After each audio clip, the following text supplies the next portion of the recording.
Hey all. So, some of you may be wondering what this dolmen thing is all about. Um, I posted a picture of this stone looking device with controls that have names that probably mean nothing to anyone but me. Um, in the snow with a bunch of cryptic, ominous sentences underneath of it. Um,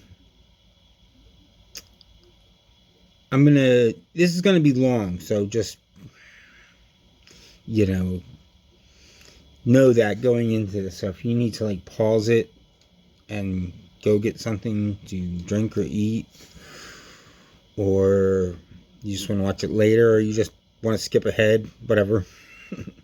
But this release is very important to me, to say the least. It's something that first of all, it's something that I've been working on for, I made the original prototype for it over 10 years ago. And I kind of put it aside for a while. Just because it was a very involved design process.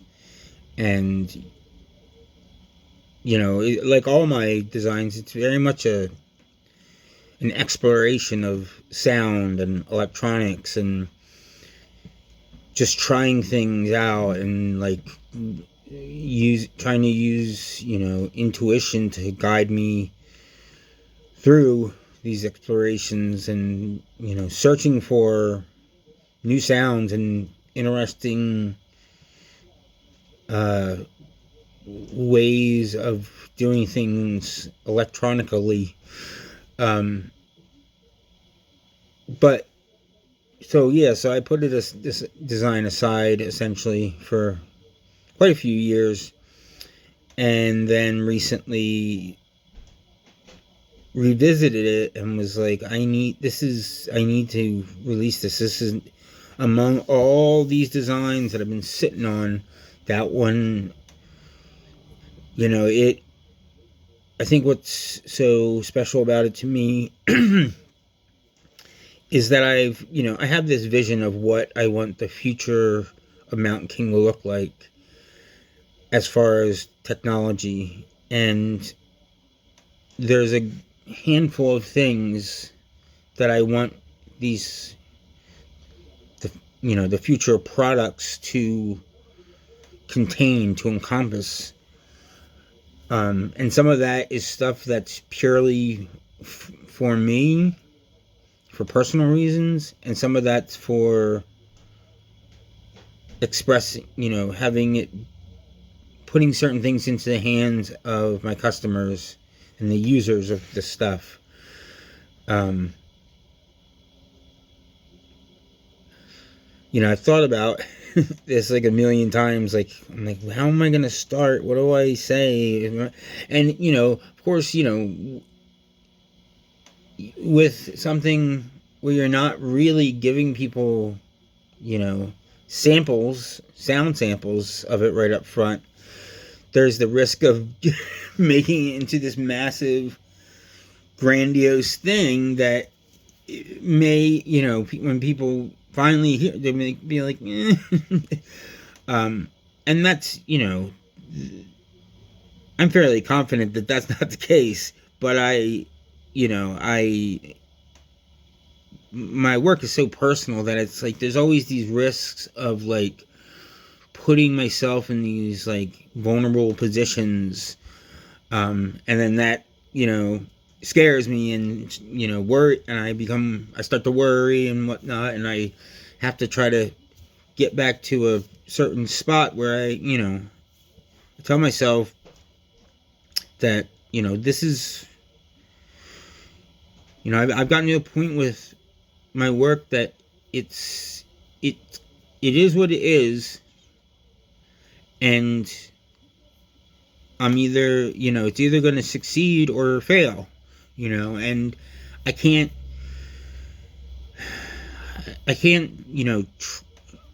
try to make it a success. If you understand what I'm saying, like it's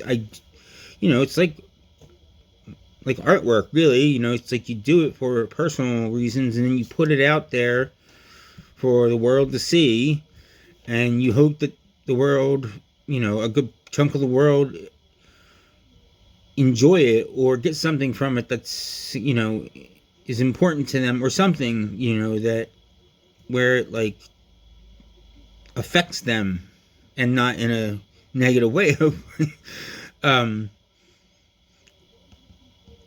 So, like I remember early on when I started designing, I was falling into this trap where I was like, okay, well, I design something and then there'd be choices to be made, and I'd start thinking like, well, what do people want? Or, is this good enough? Is this and this and this? And I realized I'm like, I can't do that. I'm going to be chasing something that I'll never be able to catch. And really, that's not what I want from it anyway. I'm not doing this I'm not just sitting down and saying, I need to design a product that will sell well, and then using that to guide the design work. I don't do that. And I realized early on that like my best work was never going to come out by using that to guide me. I needed to just use what I got inside of me. The Mountain King, talk about branding. It's like, branding is just me.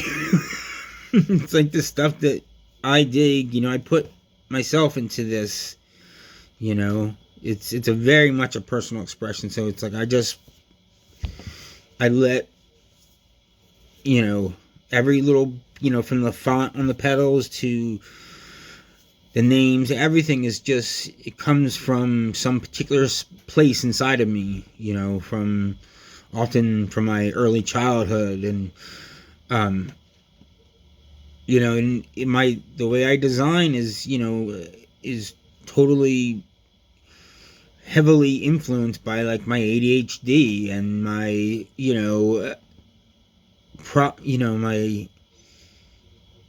my upbringing, and with, my mother encouraging me all the time to, follow my dreams, and letting me know that she was always proud of me, where I had the other when it was like this passive way of like disappointment.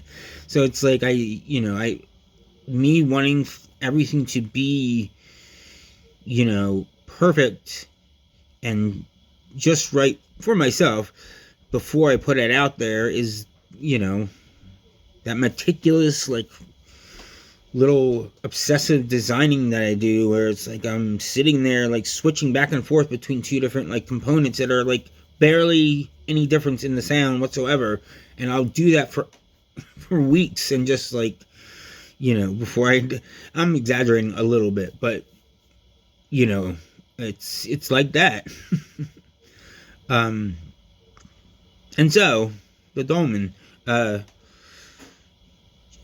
at the again, I'm trying to figure out how to start these things. It came about from my, in a very roundabout way, from my years of being into and creating harsh noise and just manipulating whatever electronic gadgets I could get. And I went into Radio Shack again. Radio Shack is like has been part of my life since, like, literally as long as I can remember. Every Christmas I would get one of those Radio Shack electronic experiment kits for years and years and years.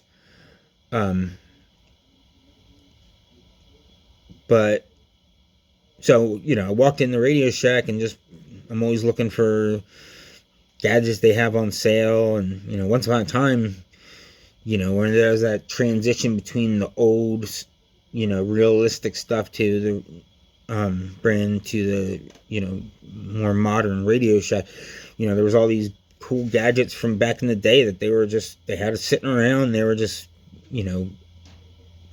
clearance selling them away. But anyway, so I went in and there's these toy megaphones that change your voice. You switch them and it goes low, high, robot, blah, blah, blah. So I was like, maybe I can rip the guts out of that thing and box it up and use it within my setup. So I did that.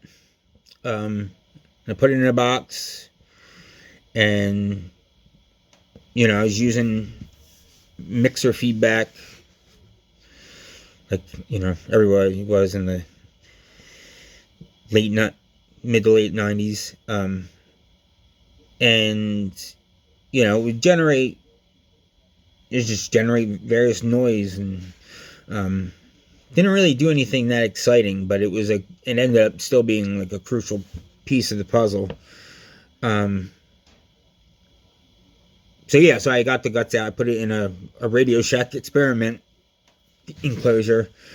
And then after I moved on from that period of my music, that little box just kind of got kicked around throughout the years. It'd end up in one box or another of electronic junk. But then, and back then I didn't really understand, even though I had been into electronics since I was a little kid, didn't know that much about, circuitry, and I understood stuff in a kind of odd, sort of unorthodox way, and I, mainly used that to modify and manipulate whatever I had, whatever I could get a hold of that was cheap enough.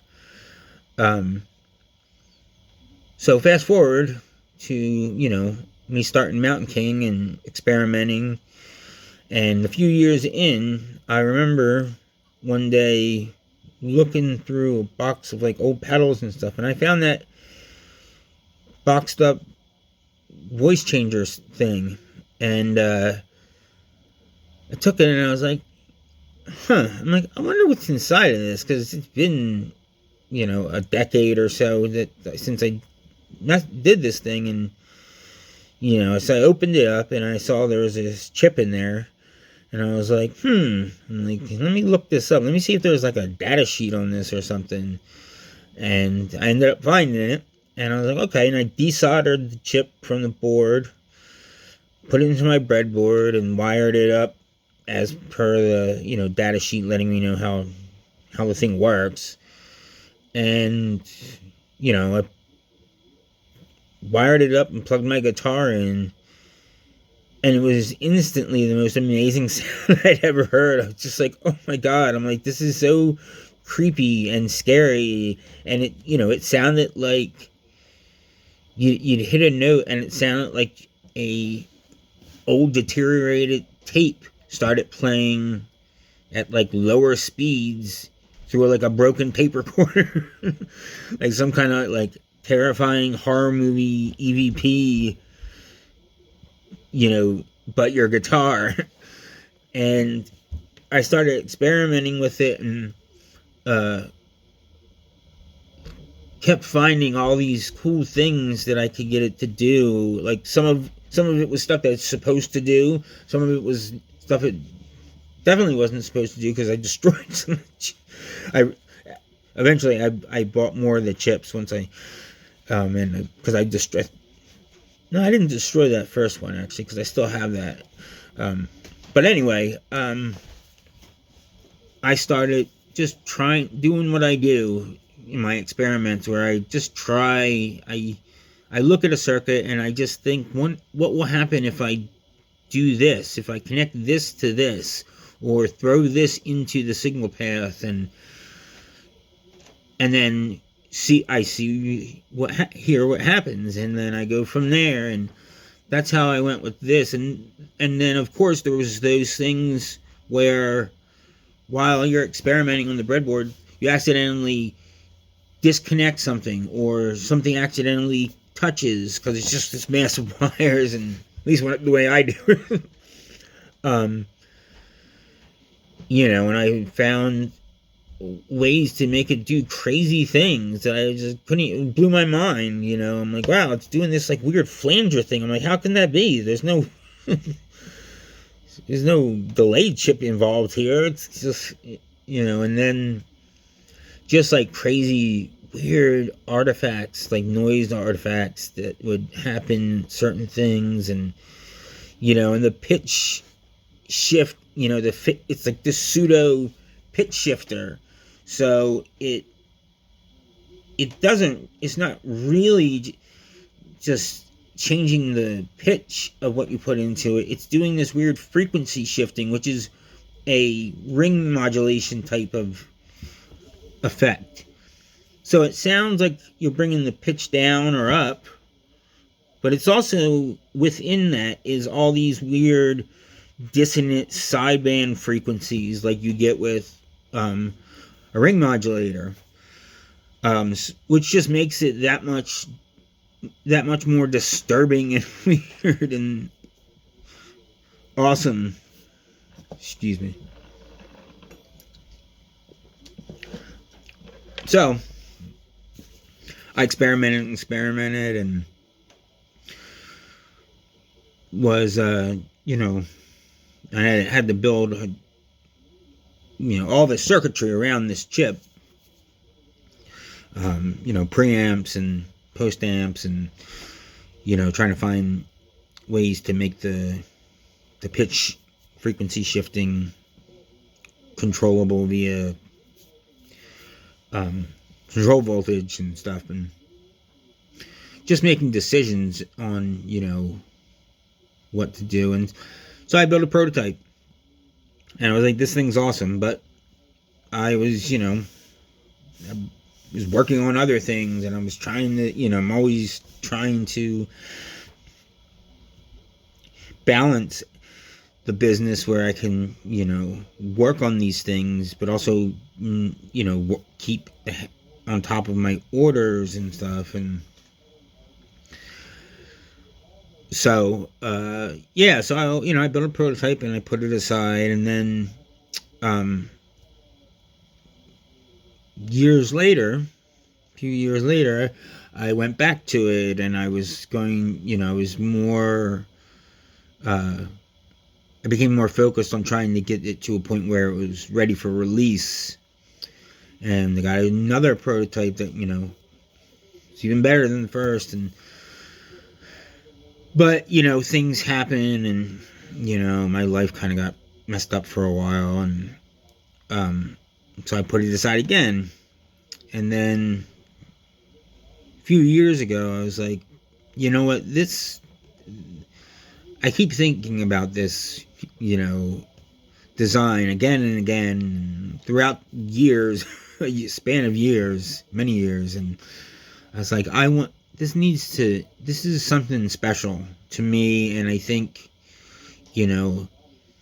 among the other types of things that are out there that do similar lo-fi tape mangled effects and stuff, I was like, this is unique. It has its own identity, and the controls are also interactive in a very analog synth kind of way, where like you adjust one thing and that affects the other, and to get certain sounds, certain things have to be set just right. And that's how you get this super wide range of sounds out of this thing, because of how the controls interact to bring up new things that manifest only when things are set just right. And so I started working on it, and discovered new things. That was the thing, like when I first started experimenting with the circuit, my knowledge was this, and then the next time, the next phase where I went back to it, I knew a ton more about electronics that I, hadn't known when I originally did. So I added more things and discovered more, and it kept happening until this, final one now. I really just had a grasp, heavy grasp on what this chip was, able to do through, really manipulating it and exploiting its instability problems.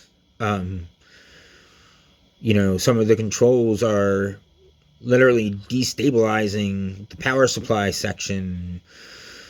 It freaks out, and that's, what I was talking about 20 minutes ago. The Dolmen, it encompasses this variety of things that I want everything going forward to have, and or maybe not every, but most, and part of my skill set, I guess, with this stuff is I love taking special purpose ICs, special function ICs, whether it's, something like a complex sound generator meant for, microprocessor interfacing from back in the day, or even just like phase lock loop chips, anything that's like, has this special purpose and is not just a discrete, op amps or gates or whatever. I love experimenting with that stuff and like cracking its code and getting it to do something it was never meant to do, and destroying chips along the way by okay, gotta be careful and don't do that because it destroys it up in smoke. So that having under the hood, having the technology be this thing, very personal thing. I don't expect the most customers to care about what's going on, but the fact that I'm most pedals of this type, and I keep saying that, but I consider it its own thing. But most of them use either a microprocessor, microcontroller, or delay chips to get these various effects. And Dolmen has none of those, and there's no noise generator to create the hiss. The hiss that you can get out of it is because I'm doing stuff to the circuit that makes it freak out and hiss. And one of the controls brings in this noisy, distorted version, like lo-fi distorted version of the input, and it's that I got that from using one of the pins on the IC that is not meant to be used by the designer, the manufacturer. It's meant for testing in the factory when these chips are being made. And I realized, like, oh, if I tap it here and I do this and that, it has this other signal, which I call it other. But yeah, so I wanted it to have that, personally I wanted that to be part of its technical design, but I also I want my designs to have be able to have like a wide range of sounds and effects that you can get out of it without being unfocused. It's important to me that my designs have a vision, that's like it's a structure to it. But I've learned to design in a way that leaves stuff open. That's I don't. It's probably not the best word to use, but that's what I always think. I have this open design style that allows for other things for something to do something that it's totally different than its main function, but without taking away from that main function. I'm not the kind of person that wants to put every single control that I could possibly think of on a device, because it's just it's I don't know, that it lacks vision to me, and that's, like I said, that's important to me. And it's also, I don't want, on the user side of it, I don't want it to just something to be just a mess of I want the control set to have some relations to one another, and have it be this thing that, like, you can eventually get a grip on, and can really find new sounds. I mean, I still am finding new sounds with it now, even when every day I play on it, on the newest prototype or on the version on the breadboard, and I'm like, wow, I'm like, if I have it set just this way, it gets this awesome other thing. So anyway, and I want it, I've always, along the way of my designing, mainly, what I put out there has been effect pedals, but I personally don't play guitar when I play my music. I played guitar, in my teen years and into my early 20s, but, my thing is playing electronics, just gadgets, and so along the way, while I'm designing stuff for effect pedals, I'm also designing stuff for more modular synth interfacing, whether it's in actual modules, or having the pedals be something that you can patch into a system, or just tabletop synth gadgets. So I want these new designs, whether they're a pedal or a synth module, to be able to be used as both, and being able to connect those things. And I want that.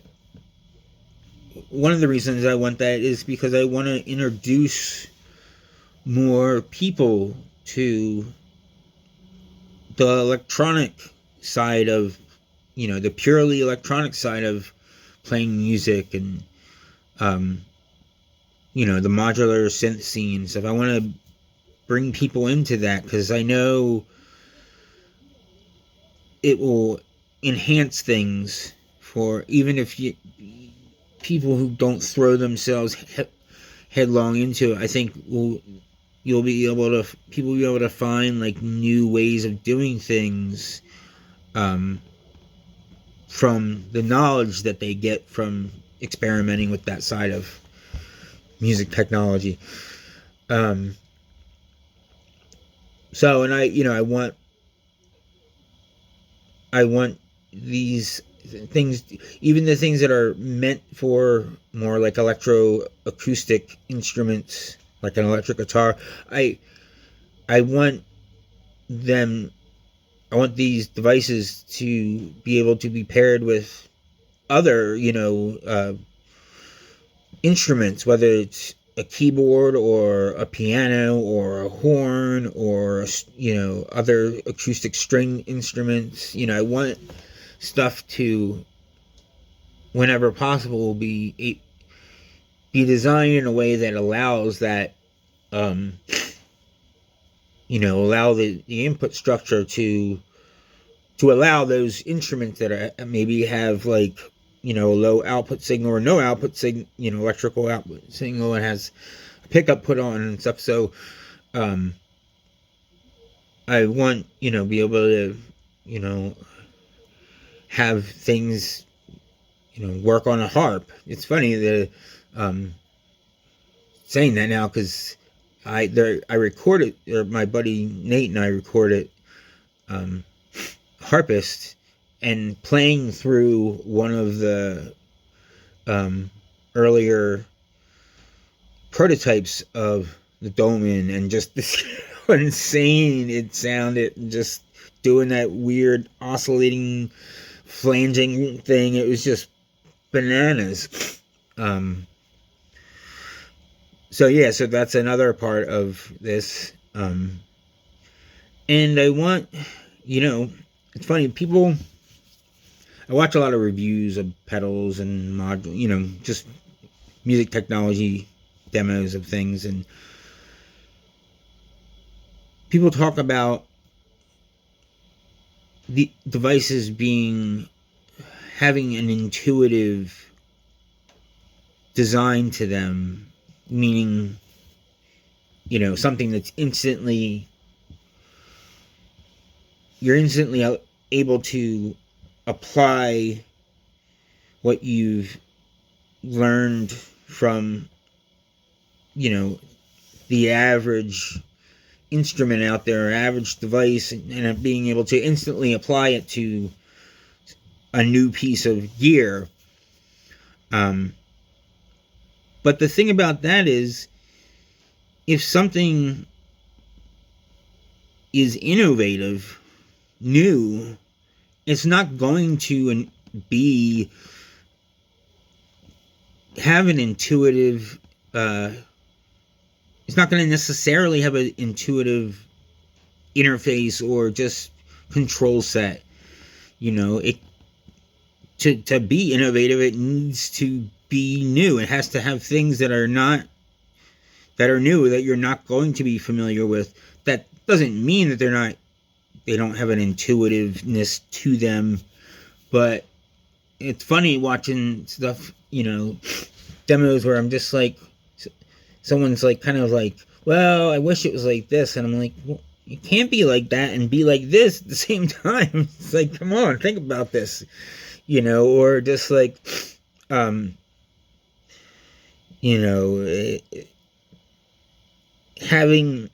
giving certain aspects of gear a bad attitude, when I'm just like, you want this, you're gonna have to take this with it. It's part of the whole big picture, and I, of course, I understand it, because most companies that design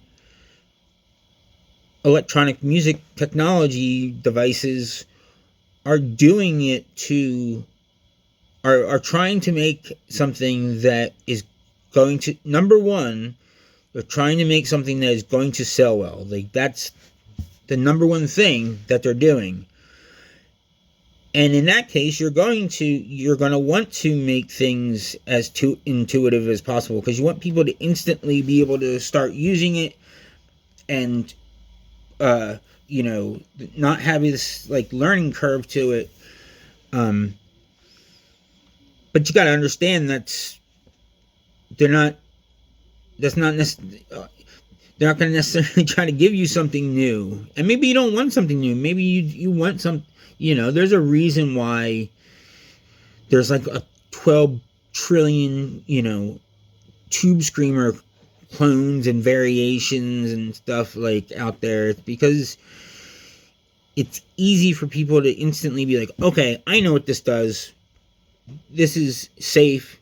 It doesn't stress me out, Whereas I want something that's like new and exciting. And that, again, that's part of having my ADHD, my like short attention span. Like, I want stuff has always had to be intense and unique, and something that I can explore, that I will like not, understand instantly, because then I'm just gonna get bored. It's like, oh, it's just this. It's something I already know. It's like, no, I want new stuff. And that's, I've been trying to design certain things in a way that you can, whenever possible, where you'll never completely get a, you'll never completely master it, because there's always some element of it that is too,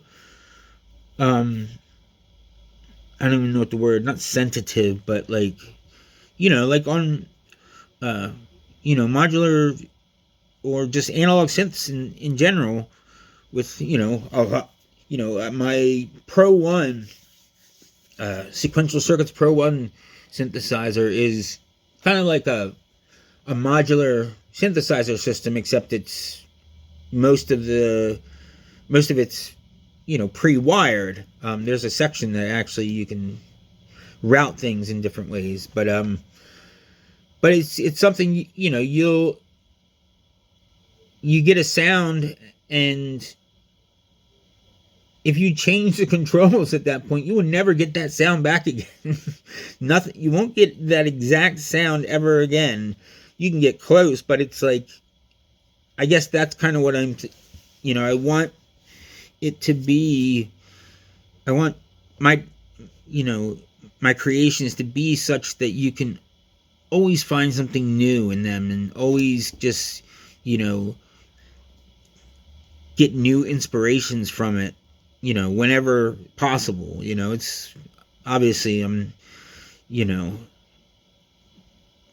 because I'm allowing allowing myself to design things using my intuition, and not to be confused with intuitiveness, but opening myself, I'm talking about more esoteric things, I suppose, but just opening myself up to outside ideas coming in, whether they're deep buried in the back of my mind or just from outside of my being. That's my, my favorite designs, like the Dolmen.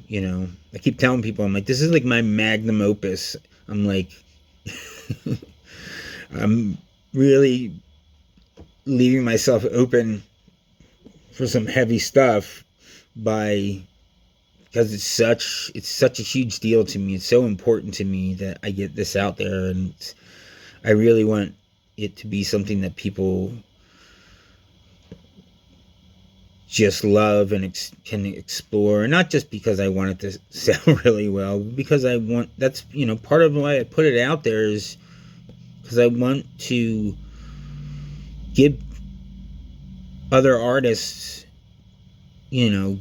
awesome tools to, create their own art.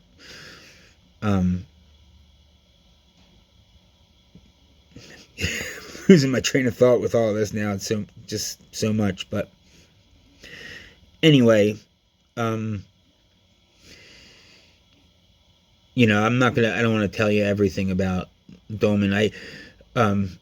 I would have posted a demo video like I have with my other stuff, but my phone just cannot capture what comes out of this box. It's just, there's the frequency range is far too wide. It's from subsonic to really high, crazy, upper harmonic craziness going on, and even the the amplitude dynamics of it are just really wide, and my phone's, it just can't do it justice. I keep recording it. I'm like, listen to it. I'm like, this sounds like nothing. I'm like, what? Why is it not able to, like most of the time it works with my phone, or works well enough. It's not, obviously the mic on my phone is not going to capture things properly, or translate the sound in a super accurate way. But I'm working on getting some really, quality demos done of the Dolmen, and yeah, I'm excited about it. I've already started taking pre-orders from some of my, more long-time customers who, have been so loyal that they bought pretty much anything I've ever put out, which is amazing. And I'm hoping that, hoping people are just gonna just really be excited to get this thing into their hands. So, but just be a little patient, a little more patient. I mean, if you're still watching this after 40 minutes, 40 seconds, it's weird, then you're definitely patient. I still need to write a manual. I really want to make like a booklet manual for this thing, just teaching, just showing people how to get certain sounds and just explaining what's going on in it. It's like some other of my creations, like the frequency LSD. I always tell people, this is not something that you just force your will upon. You don't say, I'm going to just play this. Because if you do, it's just going to be like a mess of like frequencies and, because it's... My point I'm trying to get to is the dolmen is something you approach without preconceptions and approach like it's an instrument in of itself. So if you're plugging a guitar into it, hit a note and listen to what it does, and then change the controls and listen what it does, and let that guide your playing, as opposed to you trying to make the device do what you want it to do, because it's not like that. It's meant to be part synthesizer, part effect pedal. So okay, I'm gonna stop talking now, but yeah, I'll try to get you guys some sound samples as soon as possible. And yeah, then we'll go from there.